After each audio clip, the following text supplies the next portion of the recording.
The city of Tbilisi was making ეს მე ვარ. for us an American would be permanently etched in our აქ memories too. 36 წლის შემდეგ ეს პირველი შეხვედრაა საკუთარ თავთან. 17 წლის გოგონასთან, რომელიც საბჭოთა არმიის მიერ წამებით მოკლულ მეგობარს, ნათია ბაშალეიშვილს გლოვობს. ნინო ბაგრატიონი ამ კადრებს ახლა პირველად უყურებს. მაშინ არც იცოდა, რომ თბილისის 51 სკოლის, მე-10 კლასის მოსწავლის, ნათია ბაშალეიშვილის დაკრძალვის დღეს ამერიკელი ჟურნალისტი და მისი ოპერატორი იღებდნენ. კადრები 1989 წლის 23 აპრილს ვერის სასაფლაოზეა გადაღებული. Natia Bolshilashvili was a 9 დღიანი ცდელობის მიუხედავად ექიმებმა ქიმიური იარაღით მოწამლული და ნიჩბით დაჩეხილი ნათია ბაშალეიშვილის გადარჩენა ვერ მოახერხეს. Look into this man's eyes. We made a vow to these eyes. არანაირი ჭყლეტის მსხვერპლი ნათია არ ყოფილა, იმიტომ რომ ნათია რო გარდაიცვალა, იყო საშინლად მოწამლული, ჯერ 9 დღე ებრძოდა, იმ დღესვე არ გარდაცვლილა. 9 დღე იწვა რეანიმაციაში. ნიჩაბიც მოხვედრილი ქონდა, ეს რაღაცა საოცარი ნახეთქები ქონდა. და პლუს ისეთი მოწამლული იყო, რომ თმა ამ საწამლავისგან ქონდა წითლად შეღებილი. ანუ ეს ძალიან სქელი და ლამაზი თმა ქონდა. და ეს თმა რო ქონდა გაუწითლდა ამ შხამისგან, რაც ასუნთქეს თუ რა ვიცი რა გააკეთეს. და ისე რომ მეც რო ვეფერებოდი და თავზე ხელს რო ვკიდებდი, ორივე ხელი აი აქეთ იქიდან დამეწვა. წარმოგიდგენიათ ესე იგი როგორი მოწამლული იყო და რითი საერთოდ. ნამდვილად გამოყენებული იყო საწამლავით, ძალიან მძიმე, ისე რომ მიცვალებულიდან მე გადმომივიდა ხელებზე და ის ორპირალესილი ნიჩბები თუ რასაც ამბობდნენ, ისიც მოხვედრილი ქონდა და იყო დასახიჩრებული. ნინო ბაგრატიონი მაშინ თბილისის სახელმწიფო უნივერსიტეტის პირველ კურსელი იყო. ნათია ბაშალეიშვილი მისი მეზობელი და უახლოესი მეგობარი, რომელიც ამერიკელი ჟურნალისტების მომზადებულ დოკუმენტურ ფილმში სულაც არ ჩანს ისეთი, როგორიც რეალურად იყო. მაშინ ვარაუდობდნენ, რომ დაუდგენელი ქიმიური ნივთიერებით მოწამვლად გამოიწვია ბაშალეიშვილის გარეგნული ცვლილება. სხეული მთლიანად დასიებული იყო. წინა ღამეს დავბრუნდით აქციიდან ერთად და იქ ბოლო ღამე იყო ვნახე. ისე ტკივა, როგორც 36 წლის წინ. ისე ბრაზობს იმ უსამართლობის მიმართ, რომელსაც რუსული აგრესია ქვია და რომელმაც თავისუფლებისთვის მებრძოლ 21 ადამიანს სიცოცხლე წაართვა. არაჩვეულებრივი ადამიანი იყო. მე ეგეთი კეთილშობილი ადამიანი ცოტა თუ შემხვედრია საერთოდ ცხოვრებაში მეც. თბილისი, ნაზესი, ერთად გავიზარდეთ, მეზობლები ვიყავით. მაგრამ მე რაღაცა ნათია ნელ-ნელა გახდა ჩემთვის გმირი, რომელიც უკვე მარტო ჩემი მეგობარი და ჩემი მეზობელი და ჩემი რაღაც მესაიდუმლე არ იყო. იმ დღეს 16 წლის გოგონას მთელი ქვეყანა გლობობდა. ტიროდნენ ისე, როგორც ოჯახის წევრს. Natia, deda. Oh, Natia. Everybody knows you. ნინო იხსენებს, რომ რიგები იდგა დაკრძალვის დღეს, სასაფლაოსთანაც და პანაშვიდებსაც. და ეს არ ყოფილა ერთი ოჯახის დიდი ტრაგედია. ეს იყო ერის ტრაგედია. აი დარწმუნებული ვარ, რომ აბსოლუტურად გაცნობიერებულად დადიოდა იქ და აბსოლუტურად გადადებული ქონდა თავი იმისთვის, რომ თუ რამე შეეწირებოდა თავის ქვეყანას.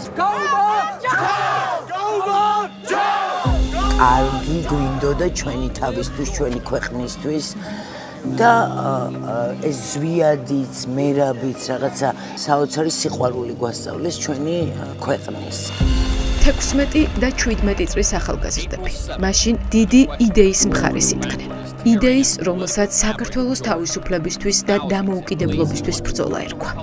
არც სკოლა ახსოვდათ, არც უნივერსიტეტი, არც სახლში მომლოდინე მშობლები. იდგნენ ქუჩაში საბჭოთა წყობილების წინააღმდეგ. ნინო უნივერსიტეტის ჯგუფელებთან ერთად დადიოდა აქციაზე. ნათია კლასელებთან ერთად. მინდა რომ დღევანდელმა თაობამაც ძალიან კარგად შეიგნოს თუ გაითავისოს და ალბათ ეგრეც არის რომ ძალიან კარგადაც ხდებიან რომ 16 წლის ბავშვებმა შეწირეს თავი იმას რომ დღეს ჩვენ ვიყოთ თავისუფლები, დამოუკიდებლები. აი ესე adzgnen და თავის სიცოცხლე ანაცვალეს ჩვენ კარგად ყოფნას, ჩვენ ბედნიერებას, ჩვენ დამოუკიდებლობას და ჩვენ არ აგვაქვს უფლება დღეს რომ ეს დამოუკიდებლობა დავკარგოთ. ამერიკელების ობიექტივში ეს კადრები შემთხვევით მოხდა. ჟურნალისტი სვიმეონ სვიტი და მისი ოპერატორი რიჩარდ კრეფი პირველი დასავლელი მედიის წარმომადგენლები იყვნენ, რომლებსაც საბჭოთა კავშირის ქვეყნებში მუშაობის უფლება მისცეს. უნდა გადაეღოთ, როგორი იყო ცხოვრება საბჭოთა იმპერიის შემადგენლობაში. გადაღებების ნაწილი მოასწრეს, მოიარეს თბილისიც და რეგიონებიც, მაგრამ მოულოდნელად ანტისაბჭოთა გამოსვლების ეპიცენტრში აღმოჩნდნენ. რამდენიმე დღეში კი რუსულ ჩექმიანებმა სისხლისღვრა დაატრიალეს დედაქალაქის ცენტრში. ვაში დილით უკვე ტანკებმა დაიწყო მოძრაობა რუსთაველზე და მოდიოდნენ რომ ხალხი შეეშინებინა და მაგრამ ეხლა წარმოიდგინეთ ქართველი ხალხის ბუნებას რუსები კი არა დღეს არ იცნობს ეს დღევანდელი რეჟიმი და ეს რომ გაიგეს რომ აი ტანკები უნდა შემოიყვანონ და შემოვიდა მოიმატა პირიქით მიტინგმა რუსთაველზე იყო ეს და მთავრობის სახლს და კიდევ ემატებოდა. ახლა საქართველოს მართავს რეჟიმი, რომელიც 36 წლის შემდეგ ცდილობს მეხსიერებიდან წაშალოს 9 აპრილის მომწყობი ხალხი. საქმე იქამდე მივიდა, რომ ირაკლი კობახიძემ რუსეთის და საბჭოთა ჯარების ხსენებაც კი ვერ გაბედა. უცხო ძალები ასე მოიხსენია ოლიგარქის პრემიერმა ქართველების მკვლელები. ეს კადრები, რომელიც აქამდე უცნობ ფილმში მოხვდა 1989 წლის აპრილის დღეებს ასახავს. რუსი სამხედროები მოქალაქეების დასაშინებლად მთელს ქალაქში გადაადგილდებოდნენ. ძალების დემონსტრირებას ახდენდნენ სპორტის სასახლესთანაც. მე მგონი ვორონეჟიდან და პერმიდან ჩამოყვანილი რუსული სადამსჯელო რაზმია. როდიონოვის სადამსჯელო რაზმი ლენინის მოედანზე, დღევანდელი თავისუფლების მოედანზე განლაგდა. დავალება ასეთი იყო. რუსთაველიდან საქართველოს დამოუკიდებლობის მსურველი მომიტინგეები უნდა გაეძევებინათ. ძალის გამოყენებამდე აქციაზე კათოლიკოს პატრიარქი გამოჩნდა და შეკრებილებს დაშლა სთხოვა.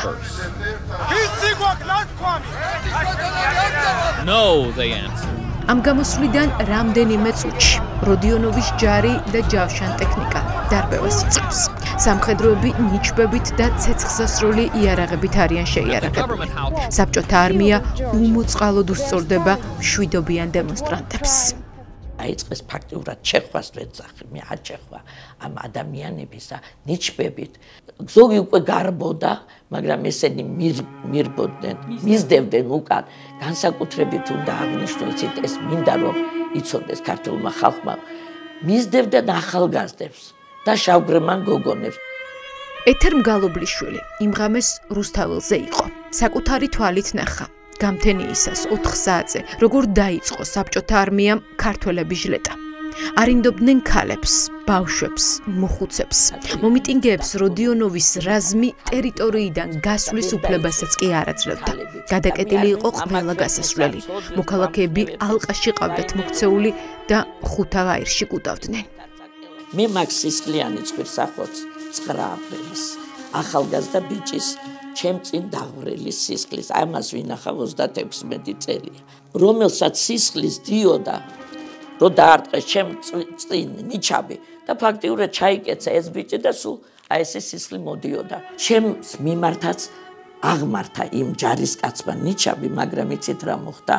უცებ მან დაუშვა და მე მითხრა გვერდზე გადექი. მე ვერ მივხვდი მაშინ რაში იყო საქმე. მე მივხვდი რომ მე ქერათმები მქონდა და ცისფერი თვალები და რუსი ვეგონე. რატომ ინახავ? ამას ვინახავ. რა არის ეს ჩემთვის არის ბრძოლის და გამარჯვების და სულიერი ამაღლების ქართველი ერის და ქართველი ერის ერთიანობის სიმბოლოა. ეს კადრები მოსკოვის ბრძანებით მოწყობილი სისხლისღვრის შედეგებს ასახავს. ცხედრები პროზექტურაში და მოწამლულებით გადავსებული კლინიკები. ასეთ მდგომარეობაში იყო მაშინ რესპუბლიკური საავადმყოფო. ექიმებმა ისიც კი არ იცოდნენ, როგორ ემკურნალად მძიმედ მოწამლული მომიტინგეებისთვის, რადგან დაუდგენელი იყო ქიმიური ნივთიერების შემადგენლობა.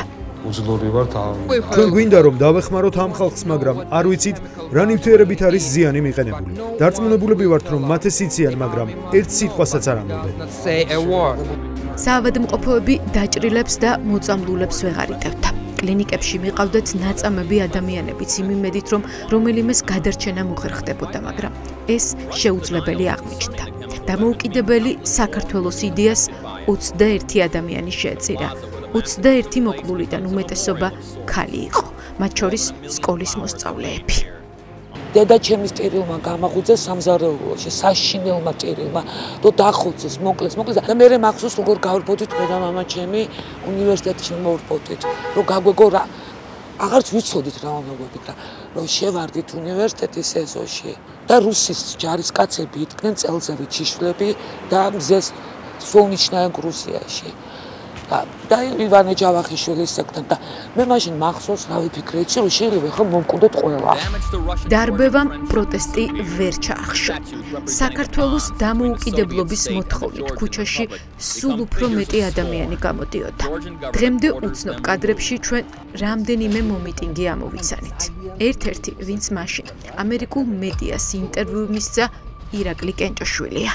ზუსტად ახლა ეს მომენტი მე არ მახსოვს აი ზუსტად კონკრეტული, მაგრამ ბევრი ჟურნალისტი მოდიოდა, ვინაც კი იცოდა ინგლისური, ყველაც ცდილობდა წამოსულიყო, მათ შორის მეც, რომ მიეცათ ინფორმაცია, ინტერვიუ.